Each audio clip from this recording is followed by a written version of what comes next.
Welcome back, everyone, to the 3 Minutes on the Clock podcast. This is the 4th episode. Today, we have our third 2019 NFL mock draft. It is going to be a 2-round mock draft, no trades, unlike the last one, because it seems like you guys didn't really like the trades. I will do trades again in the future, but this time, we're just doing clean through. Hope you guys enjoy. Let's get right into it. With the first pick, the Arizona Cardinals select Nick Bosa, edge rusher, Ohio State. This is, of course, my third mock draft, and this is the first one where Nick Bosa ends up in Arizona, believe it or not. So, I think this is a solid pick for the Cardinals. They could go Quinnen Williams. They could use some help in the run defense, but I have them going with the pass rusher in Bosa. They have Chandler Jones coming off the edge, who is a phenomenal edge rusher, one of the best in the league.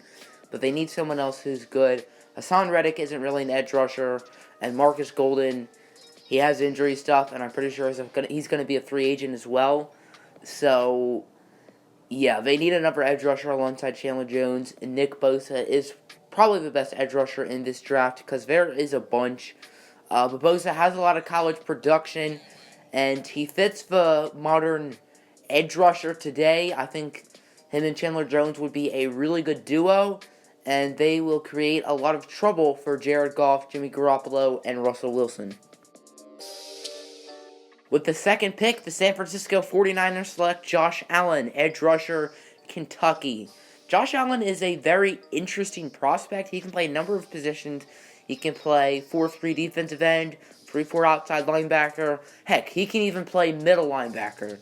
And the Niners really could use all three of those positions, but he was mainly used as an edge rusher last year, and I assume he will be an edge rusher at the next level.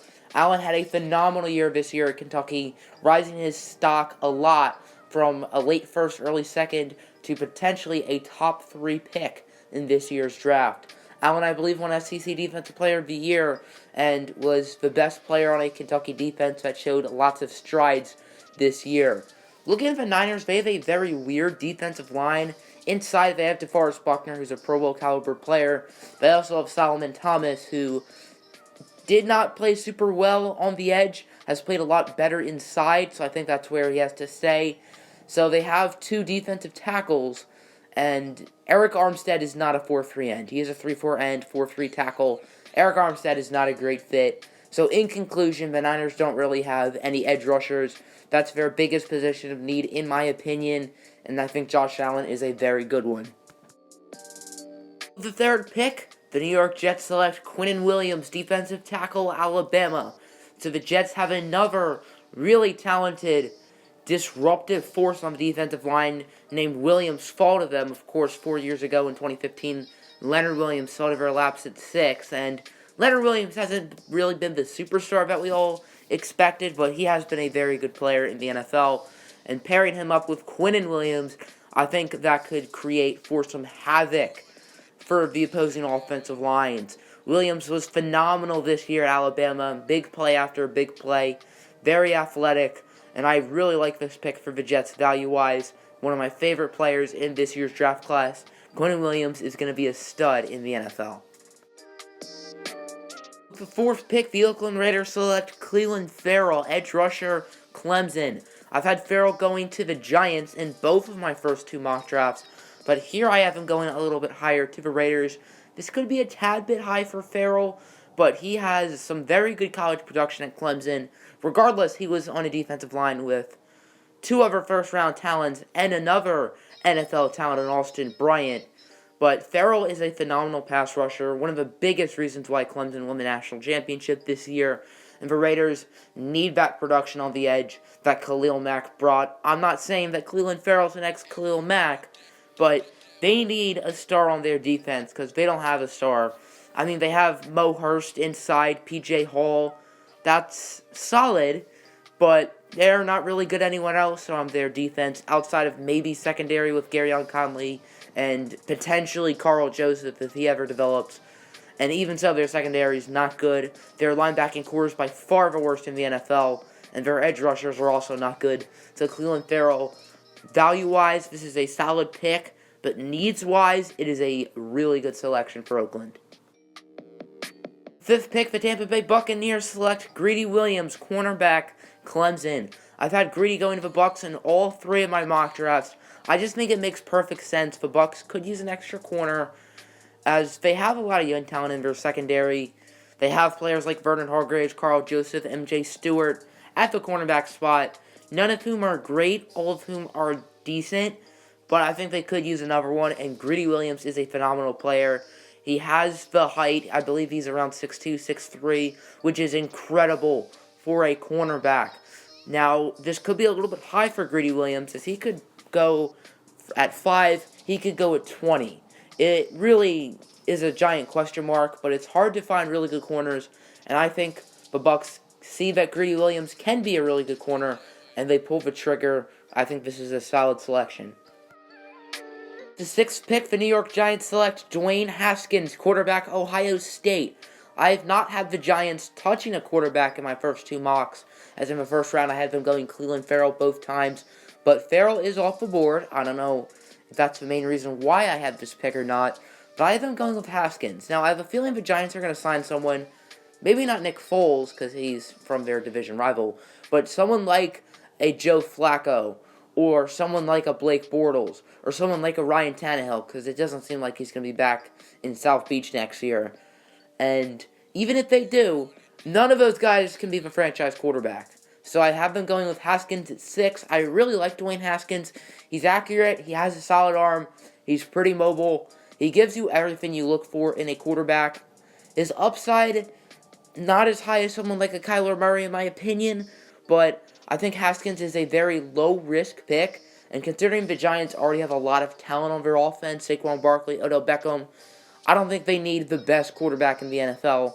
They just need someone who is good, sort of at the level of, like, a Matt Ryan, maybe. Matt Ryan obviously had that one really good year, but Matt Ryan's not a top quarterback in the NFL. He's just someone who's always good.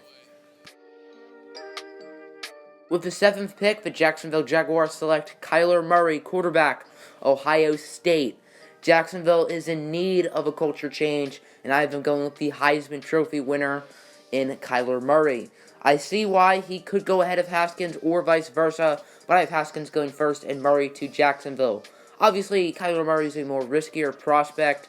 He's only 5'10". He's not quite the passer that Haskins is, but his explosiveness, his athleticism, and his game-changing ability make him such an intriguing prospect, and I think this is a solid pick for Jacksonville, who obviously will not be sticking with Blake Bortles next season. The Jaguars have some talent on their offense, but they have some maturity issues as well. Leonard Fournette, very immature, but he has all the talent in the world. Marquise Lee's going to be back. D.D. Westbrook showed flashes. Keelan Cole's good. I think he's a free agent, though. DJ Chark, their second-rounder. I really liked him coming out of LSU. So Murray has weapons. It's just a matter of if they can put it all together. And if Murray pans out, that can be the missing puzzle piece to a contender in Jacksonville. The 8th pick, the Detroit Lions select Rashawn Gary, defensive lineman from Michigan. No, I am not being a biased Lions fan by picking a player from Michigan. I don't live in Michigan, and I am not a Michigan Wolverines football fan. I'm just a Lions fan who happens to make this pick every single time. But I really love the fit. Rashawn Gary fits exactly what Matt Patricia looks for in a hybrid type of defensive player. The Lions have talent on their defensive line. Snacks Harrison and Deshaun Hand, Ashawn Robinson, who I'm not much of an Ashawn Robinson fan. Romeo Okwara was pretty impressive last year. Ezekiel Ansah is a good player, but I don't see him returning. So looking at Gary sort of reminds me kind of the Solomon Thomas coming out of college. Their versatility in a way. Obviously, Thomas is better inside, and I think it'd be better for Detroit if Gary is more of an edge rusher, because Damon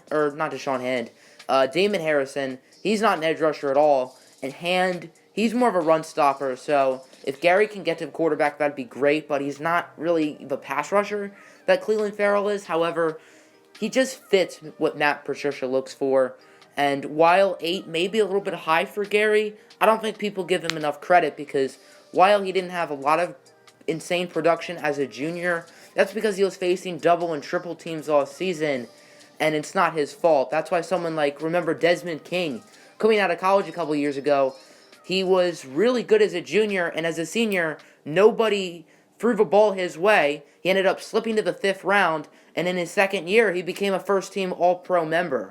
So I see something similar in Gary. I'm not saying he's going to be a first-team All-Pro. I'm not saying he's going to slip to the 5th round, but I don't think people give enough credit to someone like a Desmond King or a Rashawn Gary, who the other team game plans around, and someone like Gary, who teams can game plan their offense around. I think that's going to make the Lions defense a lot better, and I just love this pick for Detroit. With the 9th pick, the Buffalo Bills select Jonah Williams, offensive tackle, Alabama. The Bills need to focus on building around Josh Allen in this draft class. Allen was my #1 quarterback last year, and I like what I saw. He's very raw, but he showed the flashes that he can be a starting level quarterback in this league. It's just that the Bills have no weapons and no protection for him. Talent-wise, they probably have the worst offensive line in the league. And their receiving core, Zay Jones is a solid player. Robert Taylor, is that his name, who was pretty good last year? And then Shady McCoy, he's not as good as he once was. But I think the Bills need to get their blind side for Josh Allen. Deion Dawkins is a decent tackle. I guess you move him out to the right side, and Jonah Williams plays left tackle. Or Williams can play right tackle as well, so maybe you want to do that. He can play right tackle. He can even play a little bit of right guard as well. So he's pretty versatile, which people don't give him enough credit for that. And I think this is a really good pick for Buffalo, building around their franchise quarterback.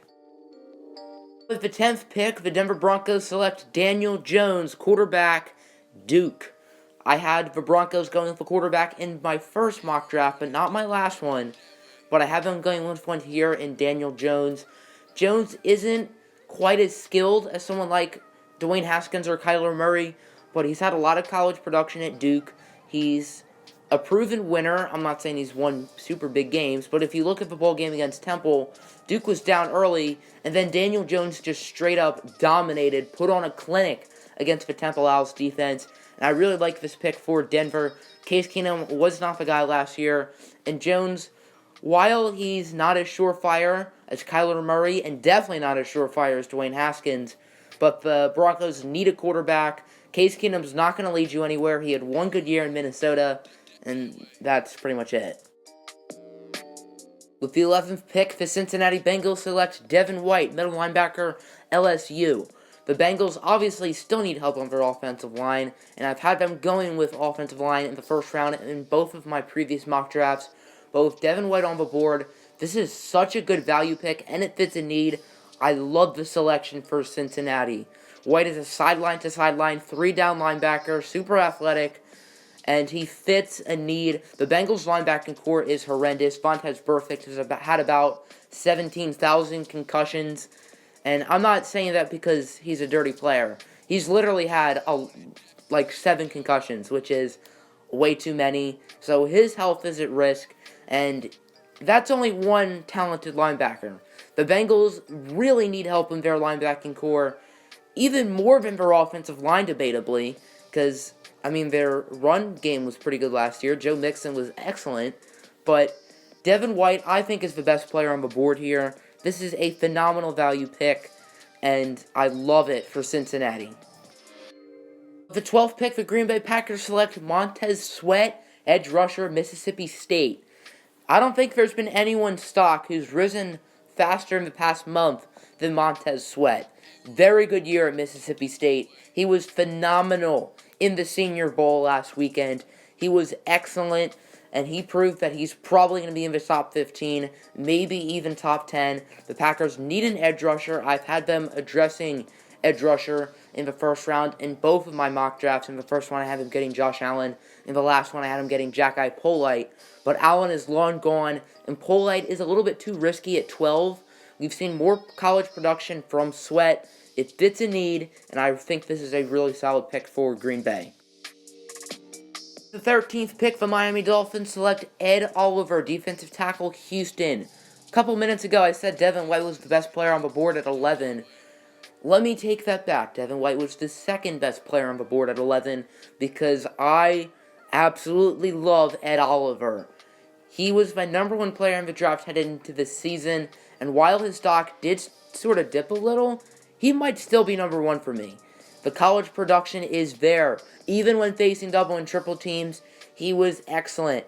He missed a few games this year, but was still dominant. He did have a little bit of an issue with his head coach, Major Applewhite, but I think the maturity issues aren't a big deal, and the maturity issues aren't even a big deal because it's really not that much with him. But the talent, the athleticism, and the upside is incredible. I think he has the upside of an Aaron Donald. He is insanely athletic for a defensive tackle. I can't wait to see what his combine measurables are, and what a grand slam for the Miami Dolphins with him on the board at 13.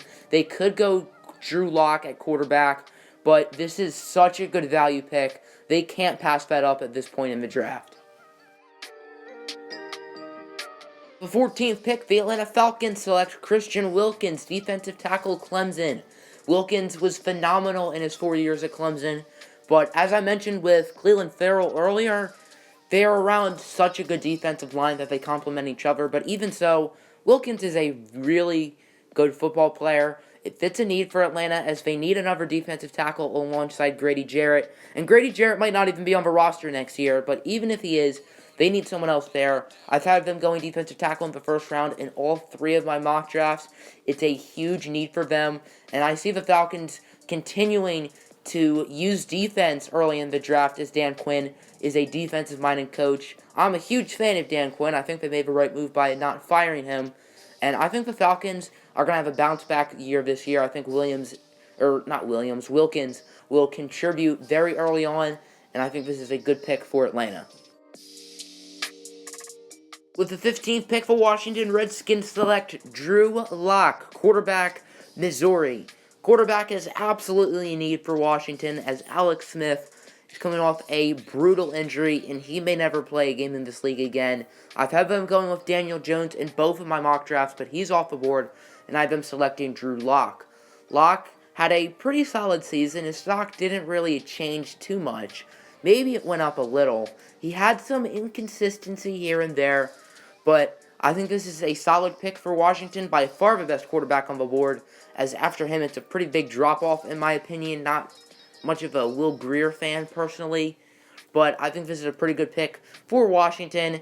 I don't know if he's going to start day one. It depends on what they do in free agency, but they don't have their day one starter on the roster, at least I don't think, unless they start Colt McCoy, who's also coming off a broken leg.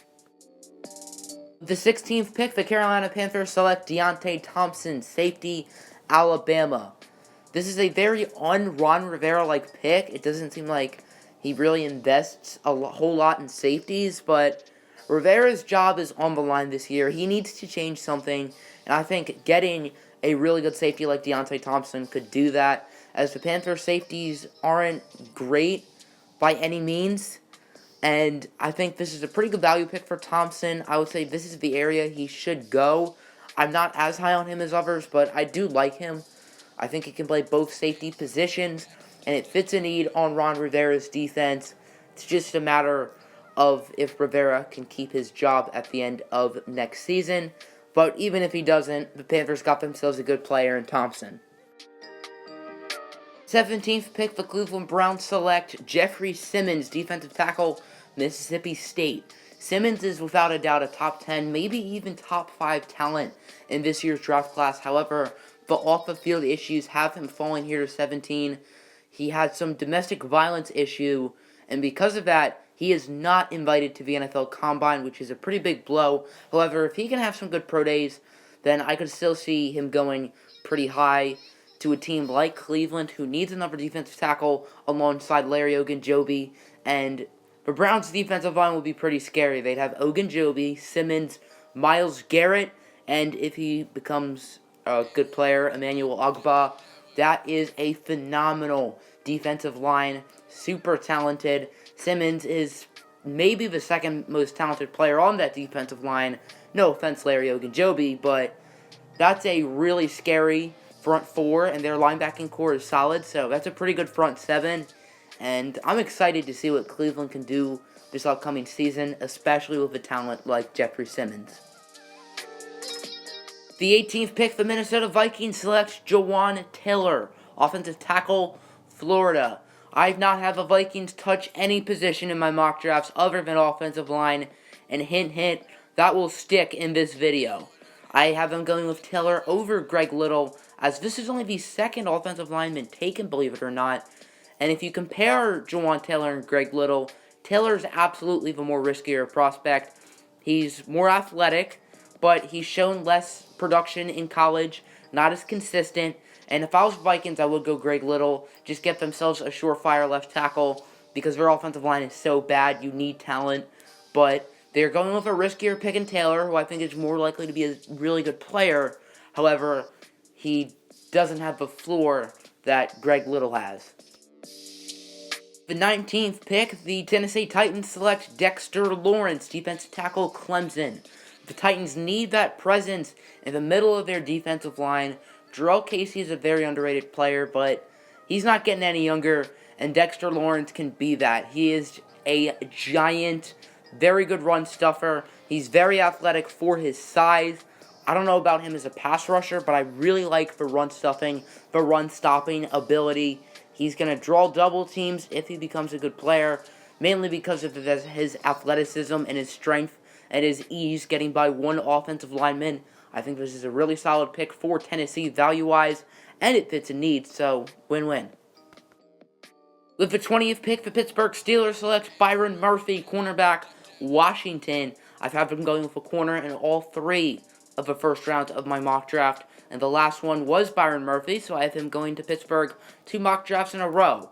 Murphy is my number 2 cornerback in this draft, ahead of players like DeAndre Baker and Amani Oruwariye, because I think Murphy is more upside than both of them. Very good work ethic, very high IQ player, and it fits a need for Pittsburgh, as Artie Burnt, that's all he did last year. Artie Burns just got burnt, and they need talent in their secondary. They need to improve their defense. Obviously, there are the Antonio Brown rumors. Le'Veon Bell's not going to be on the team next year, so their offense is taking a pretty big hit. But they need to focus on their defense as well, because defense does win championships. The 21st pick, the Seattle Seahawks select Jachai Polite, edge rusher, Florida. They could go O-line, which is a huge need, but in all three of my mock drafts in the first round, I've had them going with edge rusher, because I think that's an even bigger need. They have Frank Clark, who had a breakout season. He was excellent, but he's also a free agent at the end of the year. Are you willing to pay him top edge rusher money? I don't know, maybe. But they also lost Michael Bennett and Cliff Averill this past offseason, so they need an extra one. And Jachai Polite, he is coming off a really good year at Florida, but this is really his only good year of tape. Very athletic, very good year at Florida, and this is a risky pick, but I like the risk. It fits a need, and Jachai Polite will be able to get to the quarterback, which I think is huge for Seattle. It opens up a lot for their defense. It makes their young secondary even better. They have some pieces in their secondary, but I like Shaquille Griffin, Trey Flowers. That's a solid 1-2 punch at cornerback. Safety, not as much. I don't know if Earl Thomas is going to be on the roster next year. But even if he is or isn't, I think they could use an edge rusher, and Jachai Polite is a very good one. With the 22nd pick, the Baltimore Ravens select N'Keal Harry, wide receiver, Arizona State. I think the Ravens have to go wide receiver here. They need to get themselves a good weapon for Lamar Jackson, who needs to become more of a passer rather than just a primary runner. The Ravens' receiving core isn't the worst, but it's also not great, and they need another top receiver like a N'Keal Harry. He's very polished. I don't see him becoming a bust. Very good route runner. He has good hands. I just don't see the upside and the athleticism that someone like a DK Metcalf has. If you're looking for upside, if you're looking for 50-50 ball, I got it, coach, I got it, lob it up, then you want Metcalf. But Harry is more of a prototypical receiver. He's a possession guy. He is good with the football, and I think this is the right pick for Baltimore. With the 23rd pick, the Houston Texans select Greg Little, offensive tackle, Ole Miss. This is excellent value at 23. This is a huge surprise that Greg Little slips this far, and I like him a little bit more than a little bit more than Jawaan Taylor, but they're Reasons, pros and cons for both of them. Little doesn't have the upside that Jawan Taylor has, but he has more college production, more consistency. He was been a really good player for the Ole Miss Rebels, and it fits a need for Houston. Is Deshaun Watson. He got sacked way too many times last year, and he's not going to stay healthy if he's getting sacked 60 times a season. With the 24th pick, the Oakland Raiders select Josh Jacobs, running back, Alabama. The Raiders need some playmakers on the offensive side of the football. They have 2 more first-round picks, and with their next first-round pick, they're going to select another good playmaker. But looking at Jacobs, he didn't get the most touches at Alabama. He was pretty much the 3rd running back for most of his time this year behind Damian and Najee Harris. But Jacobs was excellent in the college football playoffs, one of the lone bright spots in the Clemson game, and really good against Oklahoma. And it seems like it's more and more likely he's going to be the first running back taken. The Raiders have players like Jalen Richard, who's not bad, Doug Martin, who's not that good, Marshawn Lynch. I don't even know if he's on the Raiders anymore at this point. But they need a really good running back. Jalen Richard is far from a superstar.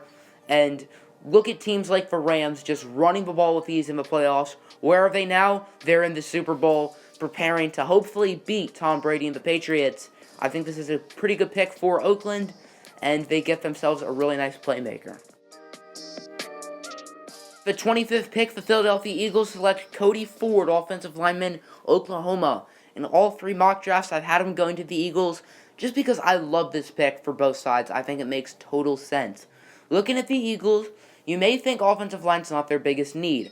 They have 3 of the best offensive linemen in the league in Jason Kelce, Brandon Brooks, and Lane Johnson. Center, right guard, right tackle. They have the best right side on the offensive line in the NFL by a pretty decent margin. But then we turn to the left side. Left tackle, you have Jason Peters, who's, when he's on the field, he is phenomenal. But that's when he is on the field because his bones are made of glass. I don't see him not retiring, so we're going to assume Jason Peters retires. And their replacement for him is Hai Vaitai, who, he's young, he's very inconsistent, and you can say the same about the left guard spot with Isaac Seumalo. So I think the Eagles need another offensive lineman. Cody Ford can play both tackle and guard, which is why I think this pick makes perfect sense. He's versatile, which I think is very beneficial for the Philadelphia Eagles. If Brandon Brooks or Lane Johnson goes down with an injury, or if Lane Johnson gets suspended because he has had PED suspensions before, boom, Cody Ford at right tackle. He fits there. He fits at a number of different spots on the offensive line, and I think this is a great pick for Philadelphia. The 26th pick, the Indianapolis Colts select DK Metcalf, wide receiver, Ole Miss. As I mentioned when I was talking about N'Keal Harry, Metcalf is a much riskier prospect. He has the highest upside out of any of the receivers in this draft class, in my opinion, but he also has a very low floor. He has had an injury history, but he's young, he has a lot of upside, and he can go upstairs where grandma hides the cookies. If you don't know what that term means, that means on 50-50 balls, he can boss the defenders. He can make big plays when he's covered. You can lob it up to him in the end zone if you need a Hail Mary or just going to look deep. And Metcalf can make the play. His upside is that he can be one of the best receivers in the league, but an injury history, plus he's super raw, that also spells bust as well. So I'm very curious to see how his career turns out. The 27th pick, the Oakland Raiders select Marquise Hollywood Brown, wide receiver, Oklahoma. I've had Hollywood Brown going to the Raiders in all 3 of my mock drafts. I just think it's a perfect fit. It makes perfect sense. The Raiders receiving corps does not have a lot of playmakers, a lot of guys who can make big plays, and Brown is a deep threat. He can burn corners on one-on-one coverage, on one-on-one man coverage. Carr can lob it up 40 yards down the field, and Brown has his corner beat. He can take it to the house. He was not good in the college football playoff game against Alabama, but he's shown a lot of production for Kyler Murray and Baker Mayfield in Oklahoma. He's super fast, super explosive, and I think Josh Jacobs and him give the Raiders offense a totally new identity. With the 28th pick, the Los Angeles Chargers select Jerry Tillery, defensive tackle, Notre Dame. In every first round, I've had the Chargers go defensive tackle, but 3 different defensive tackles. First one was Raekwon Davis, who is staying in school. The second one, I had them trading up and getting Jeffrey Simmons. But this time, I had them going with Tillery, who has not seen the first round in either of my mock drafts. So here you go, Jerry Tillery.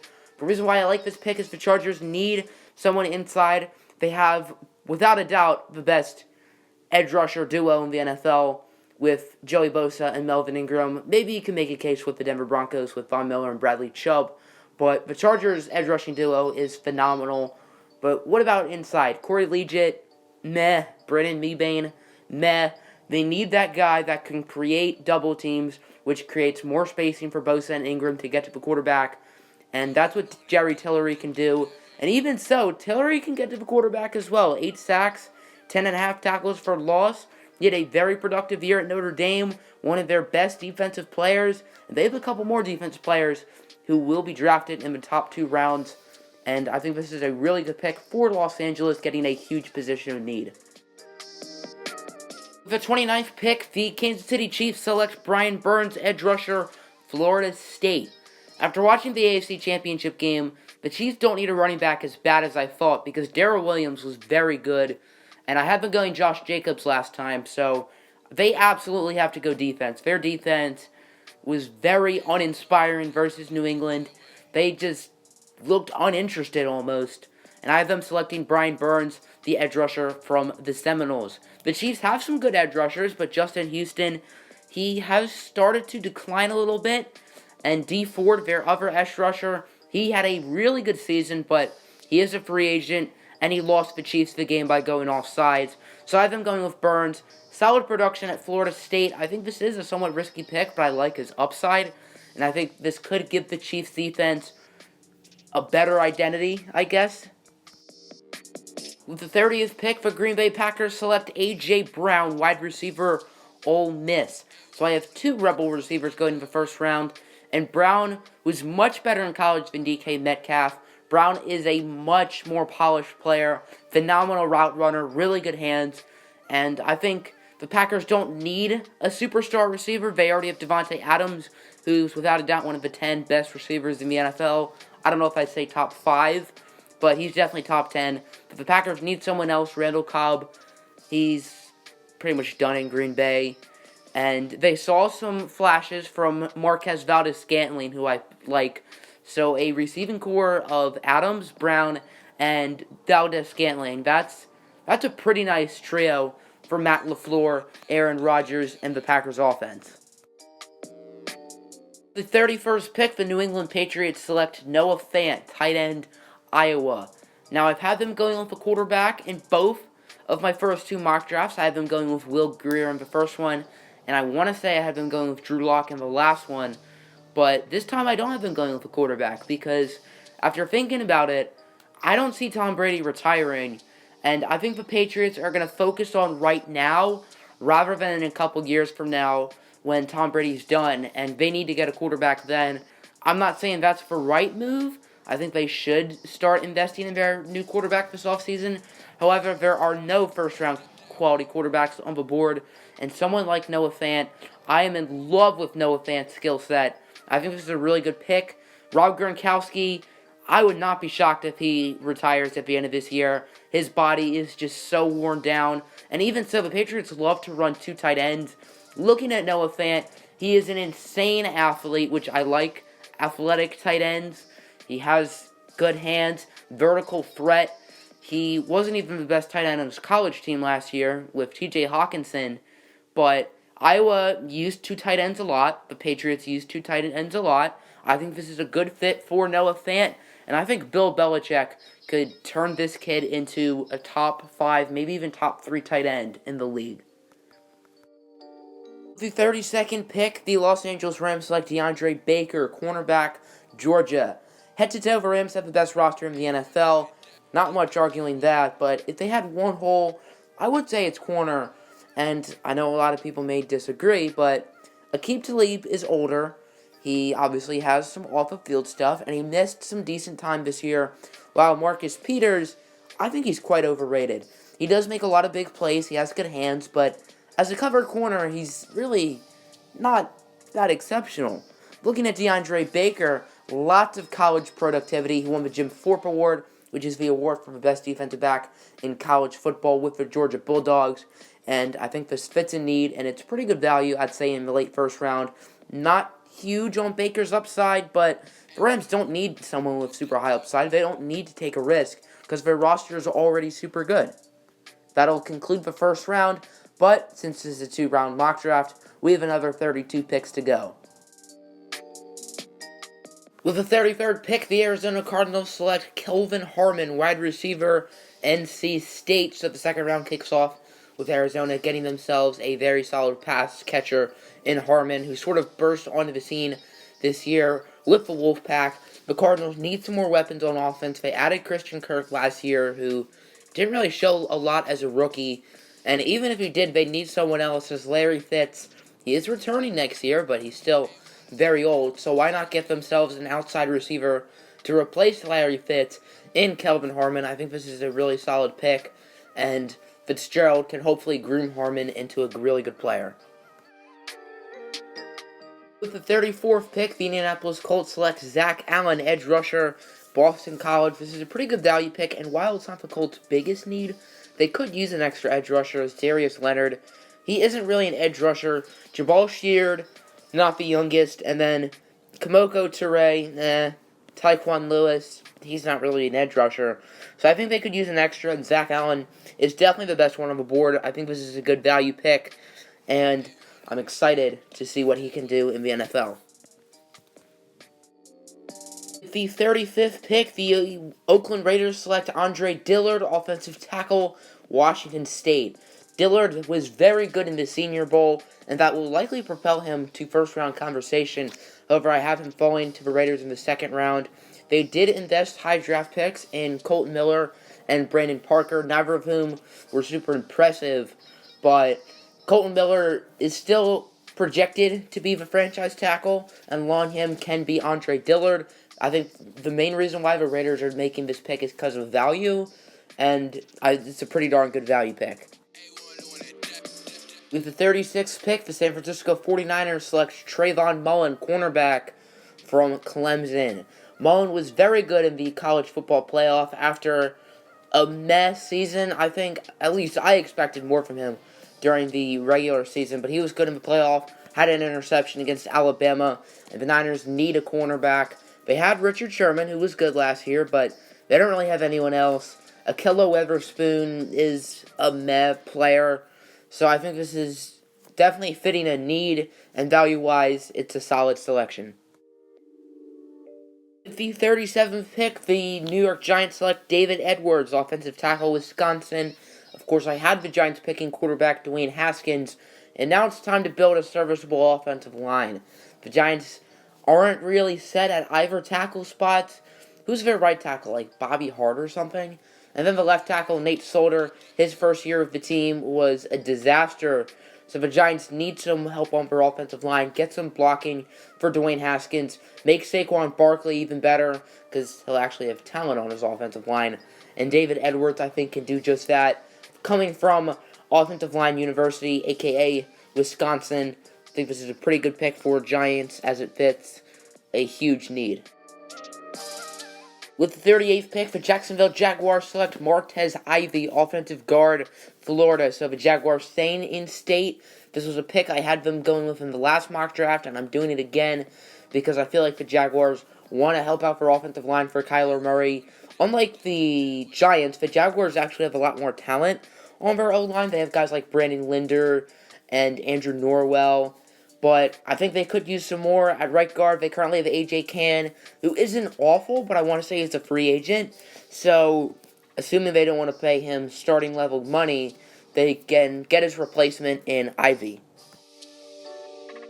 With the 39th pick, the Tampa Bay Buccaneers select Jalen Ferguson, edge rusher, Louisiana Tech. Ferguson, coming from a small school, has tons of college production. He was phenomenal for Louisiana Tech this season. And I could see him going in the late first, early second round. I had him going, I believe, 24, or in that area in my last mock draft. And I have him going a little bit later this time, but I still think he's a really solid player. Going to Tampa Bay, They need help on the edge. Noah Spence, he's meh. Levante David, more of a coverage linebacker. So it fits a need. Solid value. Boom, boom. With the 40th pick, the Buffalo Bills select David Montgomery, running back, Iowa State.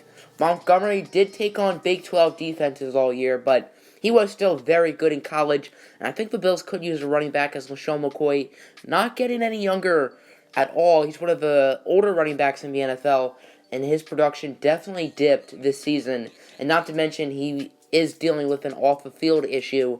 So I think it's time for the Bills to end the Shady McCoy era by going with a new running back here in the second round in David Montgomery. With the 41st pick, the Denver Broncos select Nasir Adderley, safety from Delaware. In my last mock draft, I had the Broncos trading up towards the end of the first round to select Adderley, but instead, he falls to their laps in this mock draft. Adderley was very good for Delaware, regardless, he didn't face the best of competition, obviously, but the Broncos do need a safety, as Justin Simmons only has 1 year left on his contract, and Darian Stewart isn't that good anymore. So the Broncos could use an extra one, and getting a developmental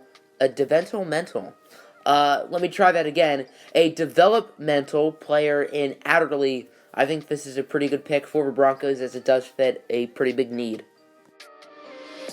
With the 42nd pick, the Cincinnati Bengals select Darrell Williams, offensive lineman, Mississippi State. No, this is not the Darrell Williams who's an offensive tackle on the Carolina Panthers, who is a very good player, and I think the Bengals will be happy if this Darrell Williams becomes that good. But looking at this Darrell Williams from Mississippi State, he's very versatile, which I think is his biggest calling card. He can play tackle and guard, which the Bengals, they need offensive line, as I mentioned earlier, and as I've mentioned in previous mock drafts. I did not have them going with one in the first round, so they'll get one here instead.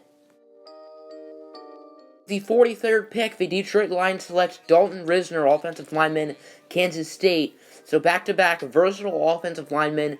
Risner can play tackle, guard, and center, which I think the Lions need to get a versatile offensive lineman because I don't really know what we're going to do with our O-line. Looking at the tackles, Taylor Decker, he has shown a lot of promise, but has an injury history. Ricky Wagner, meh, he's a solid starter. Left guard, Frank Ragnow, boom, he's really good. But right guard, TJ Lang, I don't know if he's going to be on the roster next year. And then center, Graham Glasgow, he only has 1 year left on his deal. So getting someone like Risner who can play multiple positions, I think makes a ton of sense for Detroit, who needs to continue to build their offensive line, which they've used a lot of high draft picks on the offensive line the past couple of years, and using another one here I think makes sense. With the 44th pick, the Green Bay Packers select Yadni Kajuste, offensive tackle, West Virginia. He's not quite as versatile as Darrell Williams and Dalton Risner, but I still like the pick for Green Bay, as he's been very good for the Mountaineer line. And Green Bay has David Bakhtiari at left tackle, who might be the best tackle in football. But on the right side, you got Brian Bulaga, who's been a mainstay on their offensive line for the past decade. Good player, but he's on the wrong side of 30. And I think it's time for the Packers to start looking for his replacement, and Kajuste can absolutely be that.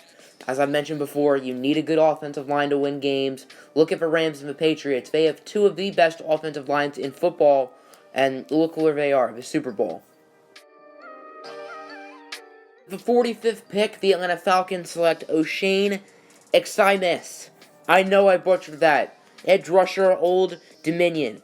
The Falcons have some talent on the edge, but I think they need another one. Takk McKinley is someone who I really like. I'm a big fan of his game. I really like his upside. He showed a lot of flashes and potential this year, but they need somebody else. I think the Vic Beasley era is coming to an end. Such a talented player, but he's just too inconsistent. Devondre Campbell, more of a coverage guy, so I feel like they need to get another edge rusher to continue to build around their defense. The 46th pick, the Washington Redskins select Amani Oruwariye, cornerback, Penn State. This is a very solid value pick. I think Oruwariye is an early second round, maybe even late first round prospect, and the Redskins are getting a really solid value pick. I would say Washington's been pretty disappointed in their cornerbacks, at least what they've seen. Josh Norman, not the pickup they expected. Bashaud Breeland, he wasn't on the team last year, was he? No. Fabian Moreau, not great. Kendall Fuller was good, but they traded him. So I feel like the Redskins need to get themselves another corner. While they could improve on the offensive side, get some more help for Drew Lock, I think corner is such a huge need. And with someone like Oruwe's talent on the board, can't really pass that up. The 47th pick, the Carolina Panthers select Tavon Coney, linebacker, Notre Dame. He's not really an edge rusher, but he's not really an inside linebacker, so I'm pretty curious to see what Carolina does with him, as Thomas Davis doesn't seem like he's going to be on the roster next year. So the Panthers need to get some more linebacking help alongside Luke Kuechly, who's one of the best in the business, and Tavon Coney absolutely does that. The 48th pick, the Miami Dolphins select Elgton Jenkins, center, Mississippi State. We've already seen one versatile Mississippi State offensive lineman go in the second round, so why not another in Jenkins? Mainly a center, but he can also play some guard, which the Dolphins could use an extra guard, but I think center is a bigger need. I want to say their starter was Daniel Kilgore, which is far from great. So this is about where Jenkins' value is, maybe a tad high, but this isn't a total reach, in my opinion. Jenkins is a very versatile player, and he fits a huge need for the Dolphins, so it's a good pick. The 49th pick, the Cleveland Browns select Caleb McGarry, offensive tackle, Washington. I'm not super familiar with McGarry, but Cleveland could use an extra offensive tackle to replace the great Joe Thomas. As the Browns have talent on their O-line, they got Joel Bitonio, Kevin Zeitler, J.C. Treader, Austin Corbett, but they need one more guy. All of those guys are mainly inside linemen. Maybe Corbett can play some right tackle. So I feel like McGarry fits a need for Cleveland. A little bit high in value, but I'll have to do some research on him, see if it's a good pick for the Cleveland Browns. But they have a complete offensive line, and their offense is pretty much set. With the 50th pick, the Minnesota Vikings select Chris Lindstrom, offensive guard, Boston College. I hinted earlier that the Vikings wouldn't touch anything but offensive line. Here you go. The Vikings need help there. Pat Elflein, solid pick. Brian O'Neill, solid pick. They just added Jawan Taylor, so why not add a guard, as Elflein is primarily a center, and O'Neill and Taylor are tackles. Lindstrom has been a very solid player for the Boston College Eagles. It obviously fits a need for Minnesota, and they're continuing to build a young offensive line, starting to become a little bit more respectable in this draft. The 51st pick, the Tennessee Titans select Taylor Rapp, safety, Washington. So another Washington Husky defensive back goes. As the Titans, I think could use a safety. Kevin Byard's good, but Kenny Vaccaro is a free agent at the end of the season, which it is the end of the season, so he's a free agent now, and I don't know how much money the Titans are willing to pay him, so I think it makes sense to go out and get Rapp, who's been a really good player for the Washington Huskies. This is a pretty solid value selection. The 52nd pick, the Pittsburgh Steelers select DRE'MONT Jones, defensive tackle, Ohio State. Jones did the little things on the Buckeyes' defensive line, which will get him picked in the second round. The Steelers have some pretty talented players on their defensive line. Stephon Tuitt, Javon Hargrove, people that no one really talk about. And let's add another one in DRE'MONT Jones. So the Steelers have a bright future on defense. They obviously added Byron Murphy in the first round of this mock draft. And the Steelers, obviously known for their offense for the past couple of decades, and really forever. I mean, they've had a good defense in the past, but they've always had Big Ben. They've always had good receivers. Hines Ward, Santonio Holmes, Antonio Brown, now Juju Smith-Schuster. They've always had a good running back, Le'Veon Bell, Jerome Bettis, James Conner. Rashard Mendenhall was good for a little bit. But the Steelers need to build up that identity on defense that they had 10 years ago with guys like James Harrison, James Ferrier, Brett Kiesel, and I guess they're doing that in this draft. The 53rd pick, the Philadelphia Eagles select Damian Harris, running back, Alabama. The Eagles need that playmaker in the backfield alongside Carson Wentz or Nick Foles. Whoever their quarterback is going to be, seems more than likely that it will be Wentz. As their primary running back towards the end of the year was Josh Adams, who I liked coming out of college last year. He went undrafted, but the Eagles need a really good running back. Jay Ajayi, I don't see back on the team next year. Wendell Smallwood, not that good. Darren Sproles, his bones are made of glass, and I think getting someone like Damian Harris, who was very good in his time with the Crimson Tide, I think this is a pretty solid pick for Philly. The 54th pick, the Houston Texans select Julian Love, cornerback, Notre Dame. The Texans have talent in their secondary. If you look at their safety core, Tyrann Mathieu, even though he's more of a nickel corner, Andre Hall, Justin Reed, those are three really good players. But the corners, I mean, technically you got Tyrann Mathieu, Kareem Jackson had a good year, Jonathan Joseph is a good player, but they're not young. Kevin Johnson I mentioned, or forgot to mention, he's sort of turning into a bust. But I feel like the Chiefs could use, or not the Chiefs, the Texans, sorry, could use some help at corner with Joseph's age, and Kareem Jackson's kind of older as well. And Andre Hall, of course, he did have cancer this past year, and he did survive. He played this year. I don't know if he's going to be the same player that he was the past couple of years. Hopefully he is. I'm definitely rooting for the guy. But he's not even a cornerback anyway, so I don't even know why I'm talking about him. But the Texans could use some more talent in their cornerback group, and I think Julian Love can absolutely do that. With the 55th pick, the Houston Texans select T.J. Hockenson, tight end, Iowa. I think on my last mock draft, when the Texans had these back-to-back picks, I think I had them going with Love and Hockenson. So, I guess they're doing it again. Texans could use a tight end. C.J. Fedorowicz was a good player, but I don't think he's in the league anymore. I think he retired because of concussion issues. Hockenson had an amazing year at Iowa, winning the John Mackey Award. I've had Noah Fant going ahead of him in all three mock drafts, and I like Fant more as a prospect, but Hockenson is still a really solid value pick at 55. I've seen him go way higher in mock drafts, and this is a really good value selection for the Texans.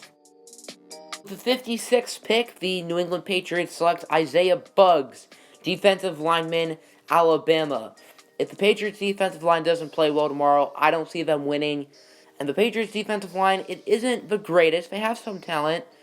Dietrich Wise, Lawrence Guy, they're not great. Malcolm Brown, Danny Shelton, not great either. So I feel like the Patriots could use some help there, and they're going to go with Buggs. He wasn't really talked about a lot this year, with Quinnen Williams stealing the show, and even Raekwon Davis a little bit. But Buggs didn't play in the national championship. At least he didn't start. I don't think he played. And obviously, Alabama's defense had one of their worst games in the Nick Saban era. So, Buggs is pretty important to their defensive line. And may not be a stat guy, but could be a guy who really helps your team out. That's the type of player that Bill Belichick likes. With the 57th pick, the Philadelphia Eagles select Anthony Nelson, edge rusher, Iowa. The Eagles could use some extra help on the edge, as Derek Barnett, he's good. Michael Bennett, old. Josh Sweat, not too special. So getting someone like Nelson, who I think could be used as mainly a rotation guy the first couple of years, but as Michael Bennett gets older, he can be the primary edge rusher alongside Derek Barnett. I think this makes a lot of sense for the Eagles. I've seen them going edge rusher in the first round, which I don't think they should do. I think they have bigger needs, like offensive line. But in the second round, it doesn't hurt to get an edge rusher like Anthony Nelson. The 58th pick, the Dallas Cowboys select Irv Smith Jr., tight end, Alabama. I had Irv Smith falling to the Cowboys in my last mock draft, and it happens again. Really good value pick for the Cowboys, and it fits a position of need, as Jeff Swaim, Dalton Schultz, they're not the Jason Witten replacements that Dallas is hoping for, and I think Irv Smith can do that. I view him as an early second-round prospect. Very good hands, very good production at Alabama. I think this is a really good value pick for Dallas, and obviously, as I mentioned, it does fit a need. Gets Dak another weapon, which I think could be very useful for their offense. The 59th pick, the Indianapolis Colts select Mack Wilson, linebacker, Alabama. I would classify Darius Leonard as more of an outside linebacker, not really an edge rusher, more of a 4-3 outside linebacker. And the Colts need that inside presence. They don't really have that on their roster currently, and Mack Wilson was very solid for the Alabama Crimson Tide. I had them going with an edge rusher, Zach Allen, earlier in the second round. So the Colts are continuing to build up a really good defense, as it looked quite terrible headed into the season, but now their defense looks like one of the better ones in the NFL. With the 60th pick, the Los Angeles Chargers select Devin Bush, linebacker, Michigan. I think the Chargers need to continue to build around their defense. They have a lot of young talent. Their secondary is pretty much set in stone. Now their defensive line is pretty much set in stone. So now it's just the linebackers. Denzel Perryman, he's shown flashes, but has had some trouble staying healthy, plus inconsistent. Jatavis Brown, he's not insane. So I have them going Devin Bush, a proven leader at Michigan, proven college success, proven productivity in college, and I think he can do that in the NFL with the Los Angeles Chargers. They have a lot of talent around him on the defense, and I think he will do well with the talent. With the 61st pick, the Kansas City Chiefs selects Trey Lamar, middle linebacker from Clemson. This is a very different situation from the Chargers defense, as the Chargers defense has a lot of talent, but needs some middle linebackers. Meanwhile, the Chiefs defense doesn't have a lot of talent, but he's good at middle linebacker. So you're wondering, why would they pick a middle linebacker? Why not go for something else? Well, I think I mentioned this a lot more in my last mock draft, not as much in this one, but the middle linebacker is a very important position on the defense. He's essentially the quarterback of the defense, and a perfect example is Anthony Hitchens, who's on the Chiefs. Their other inside linebacker is Reggie Ragland, who's a solid player, but I believe he's a free agent at the end of next year. So give Trey Lamar a redshirt year, let Ragland walk, or, I don't know, maybe move someone to outside linebacker, and plug Lamar in. Obviously, the Chiefs had successes with redshirting players. Just look at Patrick Mahomes, redshirted as a rookie, and as a sophomore or a second-year player, probably going to win MVP tonight. He probably won MVP by the time I uploaded this, but you get the point. He's already won Offensive Player of the Year. So I think this is a really solid pick for Kansas City, fits a need.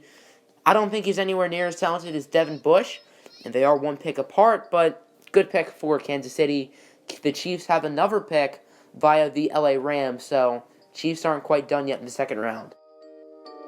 With the 62nd pick, the New Orleans Saints select TJ Edwards, linebacker, Wisconsin. This could be a quarterback, but we know that the Saints are still trying to win with Drew Brees.